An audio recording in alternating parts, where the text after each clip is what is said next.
Welcome back to College Football Addiction. Clemson lost a game that really the scoreboard wasn't even as close as the game was. We've got Brian from Clemson Football Live on to chat with us, and this is an interesting one because you and I were just talking off air. You've been pretty hesitant to crown Clemson, and you were pretty negative, is what some of the commenters say. And we were talking about this before. I don't take any joy, and you're the same way. I know this. I don't take any joy in being right, whether it's about Florida State or this team or that team. Now, if it's a rival, yeah, sure, I'd love to be right about them being bad. But we don't take joy in necessarily being right about things because we want to see our teams win, and our negativity is more a concern about a trending pattern, right? Like, I remember it back in the late Jimbo days. We loved Jimbo at Florida State because of what he had done. But as you could see it slipping, people were, how can you criticize that man? He won you a national title. And while you can both be thankful for the past, you have to open your eyes to the present and then even, kind of worry about the future. So I do want to say this before we get into too many rants from you today. I don't think Brian is taking a victory lap of saying, I told you so, in the way that he's happy that Clemson got embarrassed on Saturday night. I think he's just kind of telling you like the signs were there. So anyway, I don't want to speak for you, but boy, let her rip. You know what? We had to start this video really quick because I was already getting worked up. I was about to have a cardiac event. No, let me tell you this. It's like what's that old statement? Two things can be true at one time. Sure. I'm happy that I was right because I was paying attention, because I was being logical. Some people calls it negative. I call it, I've been watching football for a very long time, and it doesn't matter if it's my team trotting out in the jersey or whether it's the team I despise the most. Good football is good football. Bad football is bad football. And I've been warning Clemson fans about this for a while now. And I told them, look, Clemson, they're doing a great job of beating bad teams because you're supposed to beat a bad team bad. But every time Clemson plays a team that truly pushes back on them, that could have some home run hitters here or there, Clemson has been more times than not losing. Louisville came into this game never beating Clemson. I think in the history of them playing, but I know definitely since Louisville joined the ACC, they've never beat Clemson until the other night. Clemson has not lost a home game until, started losing home games consistently until about 2022. So I can name out the last four losses. Of course, the other night against Louisville, to y'all last year, the year before that in 22 against South Carolina, and then you would have to go all the way back to 2016 in the Deshaun Watson days when Clemson lost at Clemson. They lost to Pittsburgh. This game is a major head-scratcher because if you look at the stats, Clemson had 31 first downs to 19 first downs. Clemson had the ball almost 16 minutes longer than Louisville. Clemson had 450 total yards to 366 total yards. Neither team had a turnover, and Clemson ran out of their own stadium to a point. And then what was even more insulting was the poor clock management in the fourth quarter. Fans were booing. Fans were losing their mind going, guys, you're down by multiple touchdowns. What are you doing running out the clock? One of the characteristics, and I told you this before we came on here, and I've said this before, one of the characteristics of a football team that's no longer dominant is when a bunch of firsts starts happening. You have over 400 yards of total offense. You still lose by double digits. The first loss you've had to a team that since they've joined the ACC the other night. By the way, that was not a top-tier football team. Louisville's not bad. Please, don't take that from me. Brom can coach. He showed it the other night. In fact, he showed Clemson how to coach with less talent. So my point is you're seeing consistent seasons with multiple losses. Every time Clemson plays a team with a pulse, they're starting to lose those games more times than not. A lot of these firsts are pointing to what I've been saying all along. Clemson, they're not a bad football team, but they're definitely not elite. those days are in the past, unfortunately. Yeah, and I agree with you on that. We have a lot of Louisville fans that listen, so I'll not clarify for you, but I'll give you my take. Yeah, I don't think Louisville is an elite team. I think they're a good team. They've got 3 really good losses. They've got good talent. Brom's a great coach to go. Sure is. They've got another path to 10 wins this year, and to get it last year in his first year. They're definitely a good team. I don't think they're a great team. They're not a team. Their own insiders were picking Clemson to win this game at home and saying like, yeah, we may keep it within a touchdown. We may keep it close because that's what they've done. They kept it close with Notre Dame. They kept it close with SMU. They kept it close with Miami. They are not a team that should go in and dominate Clemson by any means, right? If they don't squeak out a 31-34 game where Tyler Shuck just goes off and both teams play relatively well, but man, the other team's just on fire, I mean, that'd be one thing. We'd be having a different conversation here today, right? Hey, sometimes you're going to get got, right? It's football. You're not going to be perfect. Clemson, but to have, and they did have the blocked kicks. They had the turnover on downs, but yeah, to have zero, if I'd have told you before the game, Tyler Shuck doesn't throw for 200 yards, you beat them by 16 minutes in time possession. They have the ball for 20 minutes in the game, 22.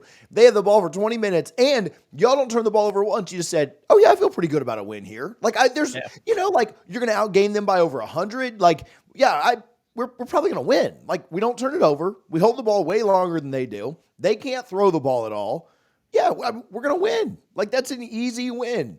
And so when you dominate every stat and then still lose, man, to me, it's hard to blame anything but coaching. 2 blocked kicks in one game, that's on coaching. Like, that just is. Like, that's, the other team makes plays. I'm not trying to take anything away from Louisville.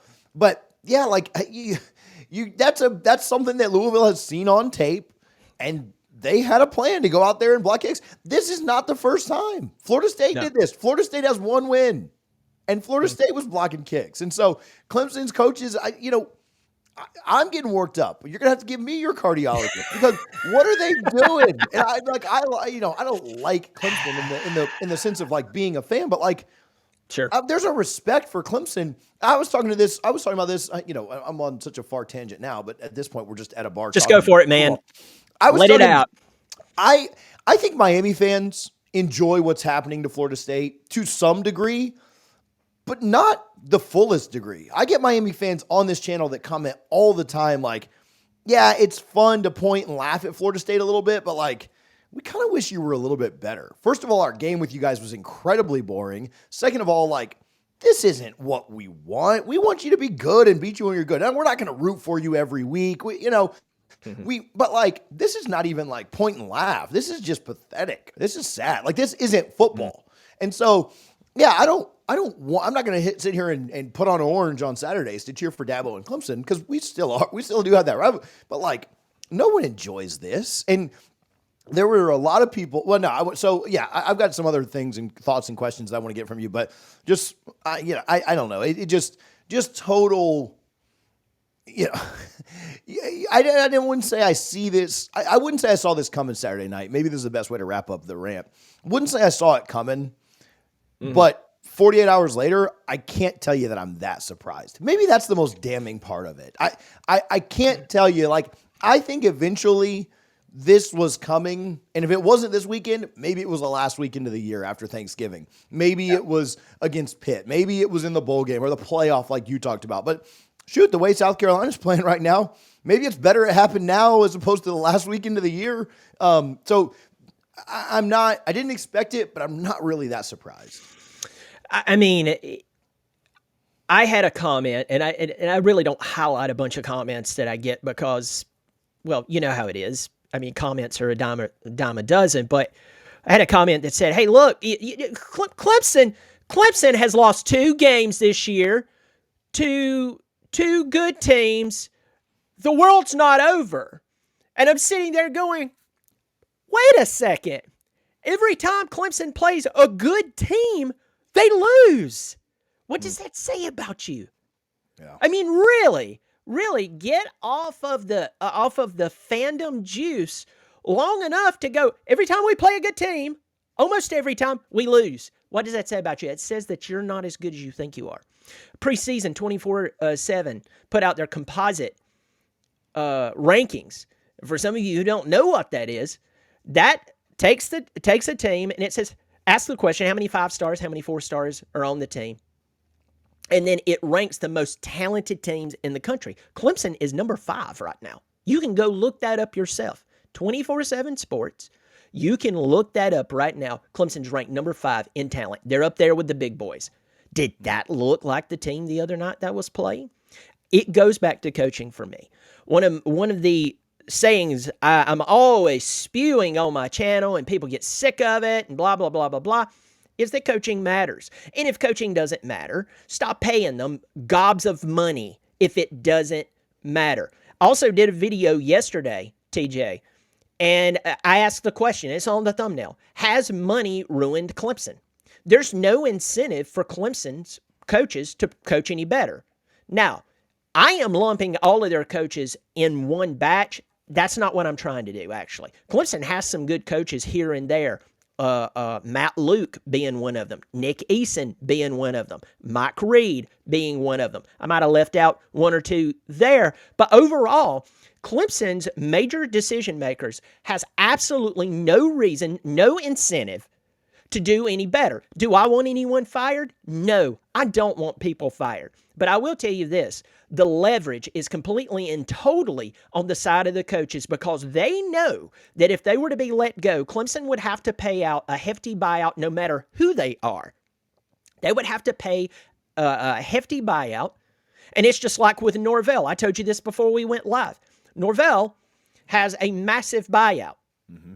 If he had a $15 million buyout, which is still a ton of money, y'all. I mean, stop acting like he's in a cheese line and his family's about to go hungry. He's not. Okay, calm down. Yeah, poor guy. I would love to be in that Yeah, I line. love those problems. Oh, yeah, give me that every day. But the point is, I think he would have inked out a couple of more wins for Florida State. If he was laying in bed at night going, I don't have this over-leveraged contract, this over-leveraged buyout. And I don't care if they all have the same agent or they're like us. I've had that said to me is, well, this is good for the coaches. Yeah, it is. The fans and the schools, it's terrible for them. There is no incentive for Clemson's coaches to coach any better. There's no incentive for Clemson's coaches to try harder. The scheming, the lack of urgency, it's sad. Notice I'm saying very little about the players.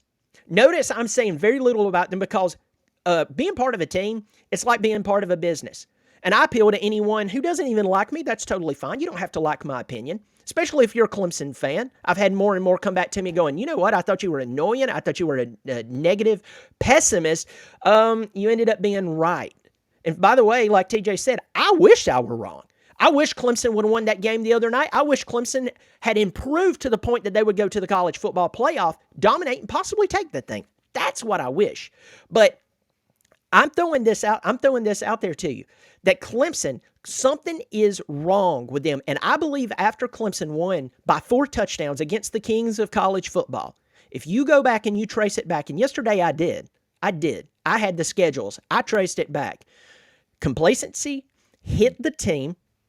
And for a few years, Trevor Lawrence, Travis Etienne, the big boy names, they covered up, I believe, that complacency until they played bigger teams and got their head beat in. And then once that talent left, guess what happened, TJ? We started seeing more and more teams beat Clemson at scale that are good teams. And right now, I don't think it's going to be fixed, my friend. I don't think that it's going to be fixed.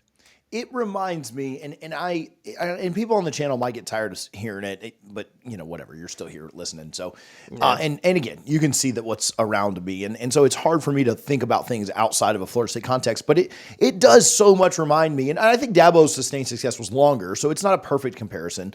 But it does. It reminds me of the end of the Jimbo stuff, like Jimbo's downfall and like Mike's maybe this is a fluky or maybe it's not. I don't know. We'll find out. But like Jimbo's downfall and Mike's downfall are so different because Jimbo's was the same thing Dabo did. Championship, a little bit worse, a little bit worse, a little bit worse, a little bit worse, a little bit worse, a little bit worse. And Mike's was 13-0, plane went completely down. Like it wasn't a slow descent. It was just like like coming off of a roller coaster. But it was the same stuff. Like Jimbo was unwilling to adjust to the times. Like we had Jameis Winston you could run a pro-style offense with Jameis Winston because he was one of the best to ever do it. And then he started getting these other quarterbacks that weren't pro-style quarterbacks, but he still tried to make them play that way. He refused to make coaching adjustments. Sound familiar? He refused to recruit and develop certain positions. Our offensive line recruiting was terrible. Now, Dalvin Cook was an amazing running back that probably should have been in New York for one of the Heisman. I mean, yeah, he lit up Clemson even when we were losing those games. And so you had some of that masking some of the issues. Dalvin Cook masked a lot of issues. You mentioned ETN. And what did Jimbo do? Well, the year after winning the national championship, he just lost one game. Okay, well, one loss. We're not going to get on him for that. You know, you had like 7 comebacks that year that should not have happened.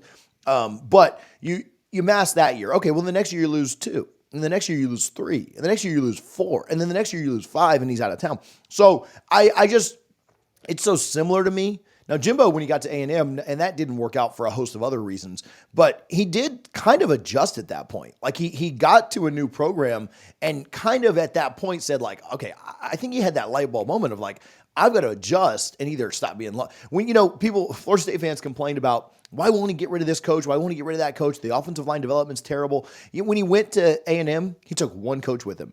And we all said like, dude, that was the recipe. Why didn't you do that at Florida State? You had all the power in the world. We had all the money in the world to buy out coaches.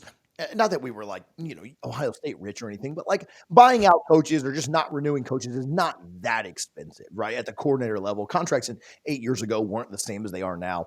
And so, yeah, you had the opportunity, and he went over there and he kept one coach, and his one coach was just a recruiting hot hand. Like it was Tim Brewster and he brought him over. Other than that, he went with a completely new staff. And so I see so many similarities there. And that kind of leads to this, what I want to ask you. Everybody all year was kind of floating the idea of, well, maybe Dabo was right about this portal thing. Maybe Dabo was right about this NIL thing. Maybe Dabo was right about the way that maybe Dabo's going to have the last laugh. Maybe Dabo's going to say like, point in your face, I told you this could work. And that sounded good at 6-1. People had forgotten about the Georgia game. Hey, Georgia does that to everybody. Meanwhile, Georgia gets saved this week because, Florida's down to their 3rd string quarterback. Otherwise, they would have lost that game in Jacksonville. Kid out of Yale. Yeah. And so, people forgot about that Georgia game. And that narrative around like, well, maybe Dabo was right the whole time. And that wasn't just for Clemson fans. That was from a lot of national people saying, well, maybe Dabo's about to get the last laugh because Clemson looks a lot better. It does look like his stubbornness, his unwillingness to adjust. I don't know if he does now. I don't know what your gut on that is now if he says like, all right, we got to start taking advantage of the mechanisms that exist within this sport to make us better. But it doesn't look at this point like Dabo's going to have the last laugh on that. Okay, so here we go. I've had to die on some hills and be resurrected this week for people to come back and go, I thought you were negative pessimist, but guess what? You were right. Here it goes. Here's another hill that I'm going to put a massive target on my back. It's coaching. It's coaching. I think it goes from Swinney. I think it goes to Garrett Riley. I think it goes to even Wes. Wes called the worst game I've seen him call since he's been at Clemson. I really have. And I had someone yesterday, I saw them, they're a huge Clemson fan, good friend of mine. They were like, man, we got to do something with Wes. And I told him, I said, bro, if we have to do something with Wes, after one bad game, we definitely have to do something with Garrett. He's got, I have people like, Wes has got to go. It's like, where was that at with Garrett? Yeah. I mean, Garrett Riley went back. I don't care how many yards they put up. Remember, yardage is supposed to put points on the board, but points on the board is the end game. It's coaching. It's coaching. There is a lack of intensity. There is a lack of urgency, and I think it goes back to coaching, and I think it goes back to they're so financially secure. Why sweat it? I mean, once again, I don't want people fired. I don't want people wondering if they're going to lose stuff. These guys make so much money. They would have to be a bozo to blow that much money. Yeah. They would, so to me, I will die on this hill. It's coaching. And the lack of willingness to be creative, the lack of willingness to bring in really good. Like he could have an entire staff of Matt Lukes. He doesn't. He could have the best offensive coordinator in the country. No offense to Garrett Riley, he doesn't. He could have the best of the best at every position. Swinney doesn't. And, for Clemson fans, they're going to go sit and listen to, tonight's it's not a call-in show. It's a text-in show tonight. And he's going to talk about how bad it makes him feel. And, I tell you, y'all, it tore up my stomach, had to take a little Pepto. I'm so messed up about this. And then he's going to go home. And some of them are going to be suffice with that. Once again, this is just a game. We don't need to be uncivil. We don't need to go crazy and say terrible things to people. But at the end of the day, Dabo Swinney has no incentive to get any better. He has all the cards with a $60 million buyout right now. He has, he has the university at will. There's no reason for him to get any better, TJ. And if you have no legitimate reason, once again, I don't want anybody fired. Once again, if you have no incentive to get better, most of the time, us human beings are really good at being lazy. Yeah. And I think he's at that place. I think he's more old school here. I'll close this out on my comments with Dabo. I think he's more old school to where you go and you have a little bit of success, and then at that moment, you can do anything you want. You can burn the house down and then turn and look at everybody and go, hey, I was the one who built the house, so I think that's the mindset in Clemson, and it's proven itself. Yeah. If it makes you feel any better, Mike Norvell has a slightly higher buyout and 0 national championships to go with it. So if it can kind of bring the blood pressure down even just one beat per minute, then I'll at least give you that little bit of peace or satisfaction. Thank you. Do you think Tyler texts in tonight? Do you think Tyler? Have they blocked his number? Have they blocked his number?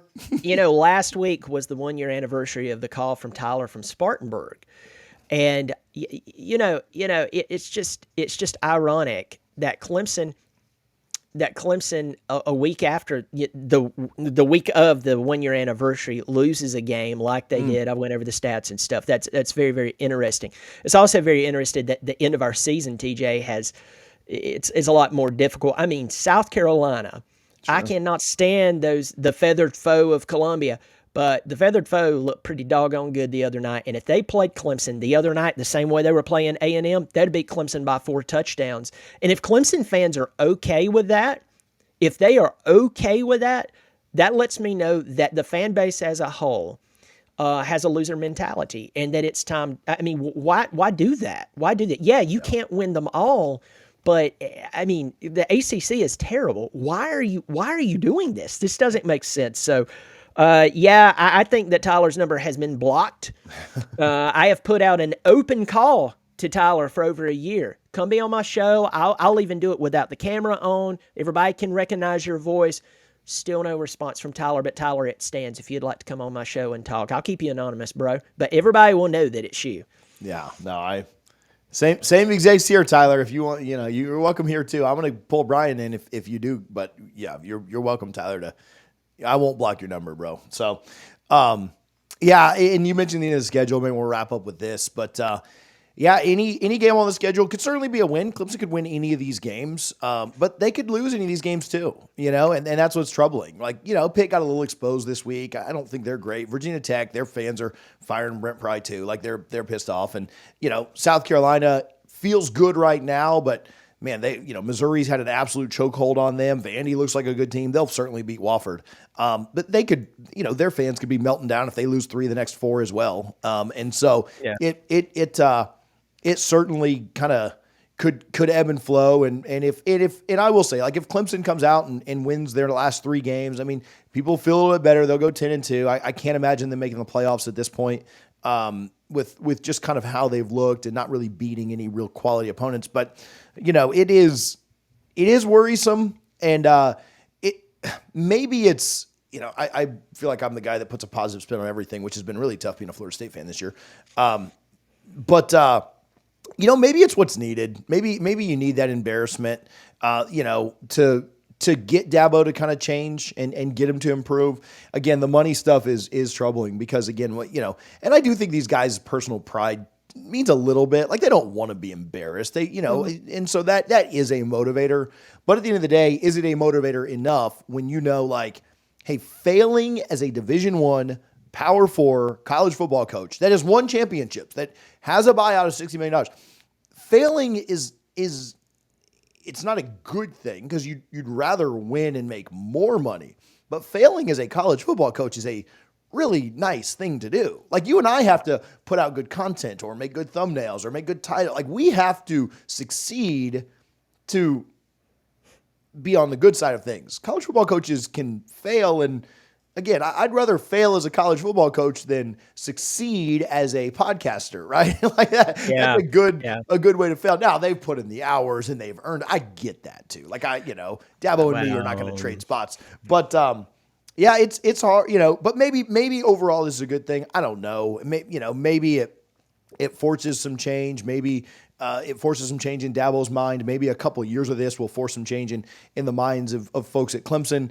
But yeah, I don't know. It's a worrisome time and it's a frustrating time, I'm sure, for Clemson fans and those that had, I think for you, it's frustrating in one way because you kind of saw it coming. You were like, man, I was the guy on the top of the Titanic yelling iceberg, that was me. I was doing it. And y'all hated me for it because you wanted to continue drinking and dancing and living it up with Jack and Rose on the Titanic. You were enjoying your time, but I was the guy telling you. So it's frustrating for you. It's probably frustrating for those people that were trying to live in oblivion, right? That said like, Brian's probably right, but we're enjoying it still. Like, let's not freak out. So it's just frustrating all the way around if you're a Clemson fan or supporter. Well, you know what? I you've got to know me more and more over the past year. And hey, even I get sick of myself. But you know what I found, TJ, is that you hear the common phrase, now is not the time, right? This is not the time for finger pointing. And what I find with those types of people is now is never the time.